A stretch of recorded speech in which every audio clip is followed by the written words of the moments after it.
Hi అండి, అందరికి నమస్కారం. సో ఈరోజు మన సిరీ స్టార్ట్లో ఆలయ దర్శనిలో భాగంగా నెల్లూరు జిల్లాలోని శ్రీ మల్లికార్జున స్వామి సమేత కామాక్షి తాయి జొన్నవాడ దేవస్థానం యొక్క చరిత్రని ఈ వీడియోలో మీకు అయితే చెప్తాను. సో మొదటి వీడియోలో ఏంటంటే బ్రహ్మోత్సవాల గురించి చెప్పాను. సో రేపు మాపో జొన్నవాడలో బ్రహ్మోత్సవాలు కూడా అయిపోతున్నాయి. సో ఈ ఆలయ యొక్క చరిత్ర మీకు పూర్తిగా ఈ వీడియోలో అందిస్తాను. ఫస్ట్ టైం మన శ్రీ స్టార్ట్ ఛానల్ చూసేవాడినైతే please subscribe the channel and అలాగే ఈ వీడియోను పూర్తిగా చూడండి, లైక్ చేయండి, కామెంట్ చేయండి. ఈ జొన్నవాడ అనేది నెల్లూరు జిల్లాలో పినాకి నది ఒడ్డున ఉంటుంది. నెల్లూరుకి పశ్చిమాన 10 కిలోమీటర్ల దూరంలో ఉంటుంది. సో ఈ నెల్లూరు జిల్లాలోని అనేక పవిత్ర స్థలాలలో ఇది 4వ స్థలంగా చెప్పవచ్చు. ఇక్కడ తల్లి కామాక్షి మరియు మల్లికార్జున స్వామి దైవిక భావంతో ఇక్కడ నివసిస్తారు.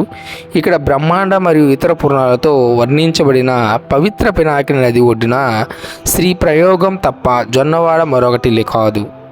ఆయన పవిత్ర స్థల పురాణం మల్లికార్జున అవతారం యొక్క గొప్ప అద్భుతాన్ని వర్ణిస్తుంది. పురాణాల ప్రకారం ఈ పవిత్ర స్థలాన్ని కశ్యపుడు అనే గొప్ప సాధువు తన బ్రహ్మయాగం కోసం ఎంచుకున్నాడు.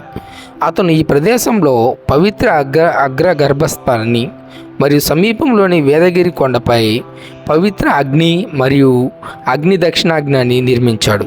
త్రివిధ పవిత్ర అగ్నిని స్థాపించిన తరువాత కశ్యపుడు యజ్ఞాన్ని పూర్తి చేశాడు.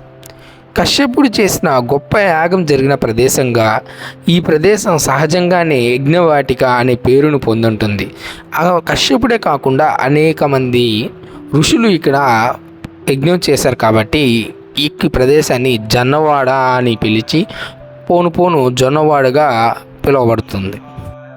ఒకసారి కశ్యప ప్రజాపతి యజ్ఞం చేయాలనుకున్నప్పుడు భారతదేశ దక్షిణ భాగంలో ఉన్న అనేక ప్రదేశాల్లో తిరుగుతున్నప్పుడు ఈ పెన్నా నది ఒడ్డున ఉత్తరాన రజతగిరికి చేరుకొని అక్కడ యజ్ఞం చేయాలని నిర్ణయించుకుంటాడు.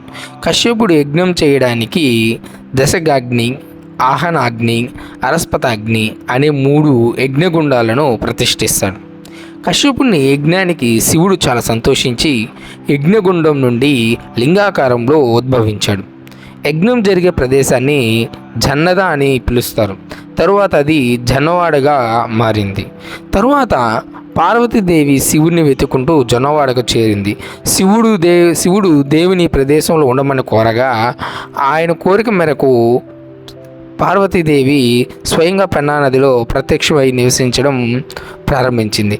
తరువాత మృతికారులు పెన్నా నది ఒడ్డున విగ్రహాన్ని ప్రతిష్ఠించి ప్రార్థనలు చేయడం ప్రారంభించారు. ఆ తరువాత పెన్నా నది ఒడ్డున ఈ మృతికారులు అమ్మవారి యొక్క విగ్రహాన్ని ప్రతిష్ఠించి పూజలు చేసుకున్నగా 4వ శతాబ్దంలో ఆది శంకరాచార్యులు కైలాసగిరికి వెళుతుండగా ఈ విగ్రహం పార్వతీదేవి యొక్క స్వరూపం అని కనుక్కొని ఆ ఆలయంలో శివుడితో పాటు విగ్రహాన్ని ప్రతిష్ఠించాడు. ఆలయానికి సమీపంలో కశ్యప తీర్థం అనే ఒక సరస్సు ఉంది. ఇక్కడ స్నానం చేస్తే జీవితంలో చేసిన పాపాల నుండి విముక్తి పొందుతారని ఇక్కడ వారి యొక్క భక్తుల యొక్క నమ్మకం. ఈ జొన్నవాడ పుణ్యక్షేత్రంలో ప్రసాదంగా ఇచ్చే కోడిముద్దను తిని అక్కడే పడుకుంటే సంతానం కలుగుతుందని భక్తుల నమ్మకం. అంటే ఇక్కడ ఒకరోజు రాత్రి ఈ పుణ్యక్షేత్రంలో నిద్రిస్తే తమ ఇంట్లో చిట్టి పాదాలతో మహాలక్ష్మి లాంటి అమ్మాయి మువ్వల పట్టీలతో తిరగడం తథ్యమని బలంగా విశ్వసిస్తారు. అందువల్లే దేశంలోని చాలా ప్రాంతాల నుంచి సంతానం లేని వారు ఇక్కడికి వస్తుంటారు. ఇక ఈ ఆలయంలో అమ్మవారు మొదట స్వయంగా కైలాసం నుంచి ఇక్కడికి వచ్చి వెలిసినట్లు స్థల పురాణం చెప్తుంది. అంతేకాకుండా అమ్మవారు మొదట ఉగ్ర రూపంలో ఉండేవారని చెబుతారు.